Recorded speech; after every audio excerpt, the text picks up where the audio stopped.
డబ్బులు ఇవ్వలేదని కొట్టి చంపిన హిజ్రాలు. పైసలు అడిగితే డబ్బులు ఇవ్వలే అని చెప్పేసి హిజ్రాలు కొట్టి చంపారు. మధ్యప్రదేశ్లో దారుణం జరిగింది. డబ్బులు ఇవ్వలేదని నిరాకరించాడని ఓ ప్రయాణికుడిని హిజ్రాలు గ్యాంగ్ కొట్టి చంపింది. ఆదర్శ్ వర్మ ఎక్స్ప్రెస్లో ప్రయాణిస్తుండగా హిజ్రాలు డబ్బులు అడిగారు.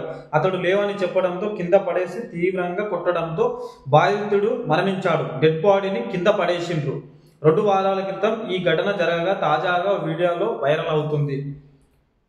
నిందితులను శిక్షించాలని బాధిత కుటుంబం కోరుతుంది. అయితే డబ్బులు అడిగితే డబ్బులు లేవని చెప్పినందుకు హిజ్రాలు మొత్తం ఒక టీం ఉంటుంది అన్నాడు. ట్రైన్లలో నేను చెప్తున్నా, హిజ్రాలకు ఎందుకు అందుకు డైరెక్ట్ పంపిస్తున్నారు చెప్పండి నాకు. రైల్వే అధికారులు ఏం చేస్తున్నారు? రైల్వే అధికారులు ఇప్పుడు అమాయకమైన ఒక మంచి మనిషి చచ్చిపోయింది ఇప్పుడు, అవునా? 12-15 మంది హిజ్రాలు తనను కొట్టి కింద పడేసి చచ్చిపోయిన తర్వాత డెడ్ బాడీని కిందికి దొబ్బేసిరాడు. ఎంత ఘోరమైన సిచ్యువేషన్, ఎంత ఘోరమైన సన్నివేశం. ఇంతకన్నా ఘోరమైన వీడియో ఏదైనా దొరుకుతుందా? వీడియోలు కూడా హల్చల్ అవుతుంది, ఆ వీడియో కూడా వైరల్ అవుతుంది.